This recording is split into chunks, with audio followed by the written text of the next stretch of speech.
everyone, welcome to this video. This is Aarti Mishra, one of the top and verified educator. आज के session में हम बात करेंगे Indira Gandhi national centre for the arts यानी कि IGNCA के बारे में। IGNCA ये एक ऐसी बॉडी है जो कि बहुत ही बढ़िया तरीके से इंडिया के अंतर्गत हमारे लिए आर्ट्स को, अलग अलग प्रकार के आर्ट फॉर्म्स को प्रिजर्व करने में और डेवलप करने में मदद करती है।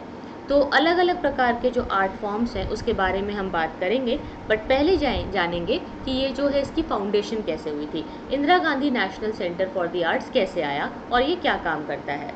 तो IGNCA इसको लॉन्च किया गया था by the late prime minister Rajiv Gandhi ji in the memory of his mother Shrimati Indira Gandhi.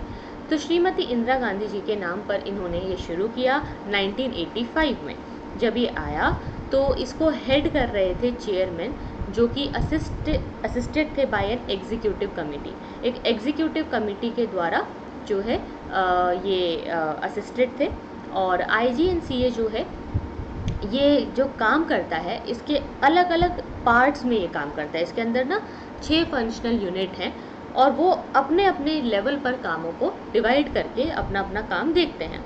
तो ये IGNCA है क्या, मतलब ये कर क्या रहा है? ये एक ऑटोनॉमस इंस्टीट्यूशन है जिसका काम है कि भाई अलग अलग प्रकार के जो आर्ट फॉर्म्स हैं, जैसे कि मान लो कि कोई लाइफस्टाइल स्टडी करना चाहता है, कोई लैंग्वेजेस के ऊपर काम करना चाहता है, कोई कल्चरल प्रिजर्वेशन करना चाहता है, तो इस तरीके से जो अलग अलग प्रकार के कलाएं हैं उन कलाओं को समेटते हुए, संजोते हुए उसको आगे डेवलप करना और उस पर रिसर्च करना, उसके बारे में स्टडी करना, उसको कंजर्व करना, लोगों के सामने उसको डिस्प्ले करना, दुनिया के सामने उसको दिखाना, ये सारा काम IGNCA करता है।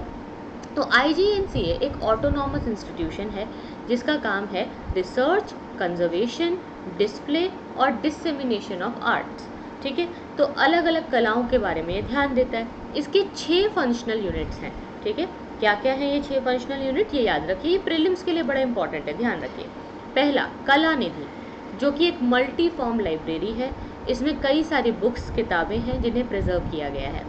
फिर है कला कोश, ये मेनली स्टडी है जो कि अलग अलग जो फंडामेंटल टेक्स्ट है ना इंडियन लैंग्वेजेस में जो लिखे गए हैं, उन लैंग्वेजेस में इंडियन लैंग्वेजेस में लिखे हुए जो फंडामेंटल टेक्स्ट हैं, जो हमारे पुराने जो भी लिटरेचर्स हैं, जो भी लिखा हुआ है, किताबें हैं, उनको स्टडी करता है और उसको पब्लिकेशन करता है उसका। ठीक है, फिर हमारा है जनपद संपदा, ये लाइफस्टाइल स्टडीज़ में इंगेज्ड है। ठीक है, जो अलग अलग कल्चर्स की लाइफस्टाइल को देखता है। चौथा है कल्चरल इन्फॉर्मेटिक्स, ये एक टेक्नोलॉजी बेस्ड टूल है जो कि कल्चरल प्रिजर्वेशन और प्रोपोगेशन के लिए काम करता है। फिर आता है आपका सूत्रधार, ये एक ऐसा एडमिनिस्ट्रेटिव सेक्शन है जो कि एक रीढ़ की हड्डी है जो हमारे सारे एक्टिविटीज़ को सपोर्ट और कोऑर्डिनेट कर रहा है। यानी कि एक ऐसा एडमिनिस्ट्रेटिव सेक्शन जो इन सारी फंक्शनल यूनिट्स को वर्क करवाएगा, क्योंकि देखो ये सब अपना अपना काम कर रहे हैं, पर इन सब कामों के बीच में कोई सूत्रधार होना चाहिए जो इन सब चीज़ों को साथ में लेकर के चले, जो इन सब चीज़ों के बीच में एक नेगोशिएशन करनी है, कभी कोई हेल्प करनी है, कभी कोई सपोर्ट करना है, किसी भी तरीके से कुछ ऐसा है तो उसका ध्यान रखें।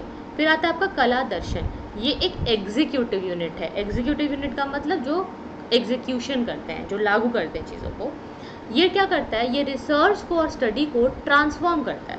ठीक है, ये रिसर्च और स्टडी को ट्रांसफॉर्म करता है from IGNCA into a visible form, मतलब दुनिया के सामने लाता है। IGNCA में क्या हो रहा है भाई, रिसर्च हो रही है, स्टडी हो रही है, आपको पता चल गया, पर अब आप अगर उसका एग्जीबिशन नहीं लगाओगे, अगर उसको शोकेस नहीं करोगे, तो कैसे पता चलेगा कि आपने क्या काम किया, क्या सीखा, क्या जाना, क्या पढ़ा। आपने मान लो बहुत सारी चीज़ों की स्टडी तो कर ली, बहुत सारा सामान बना लिया, सब कुछ रेडी है, आपने जो मटेरियल रेडी किया है वो मटेरियल लोगों के सामने आना भी तो चाहिए, लोगों को दिखना भी तो चाहिए कि आप क्या मटेरियल लाए हो, आपने क्या रेडी किया, आपकी क्या मेहनत है, वो मेहनत लोगों के सामने लाना ज़रूरी है। तो वो मटेरियल जो है उसके लिए बहुत सारे एग्जीबिशंस लगाए जाते हैं। उन एग्जीबिशन के द्वारा लोगों को पता चलता है कि अच्छा क्या क्या कहाँ कहाँ हो रहा है, इससे लोगों को हेल्प मिलती है चीज़ें समझने में। तो उसके लिए ये कला दर्शन नाम की हमारी फंक्शनल यूनिट है। तो ये सारी अलग अलग चीज़ें हैं तो आपको आई होप आज का हमारा ये सेशन अच्छा लगा होगा। IJNCA के बारे में ये इन्फॉर्मेशन अगर आपको अच्छी लगे, इस वीडियो को लाइक ज़रूर करें और अनअकैडमी प्लस के सब्सक्रिप्शन के लिए याद रखिए मेरा रेफरल कोड है top10, जिसके द्वारा आप 10% डिस्काउंट के साथ अनअकैडमी प्लस को सब्सक्राइब कर सकते हैं। आज के लिए इतना ही। See you then, take care, bye bye.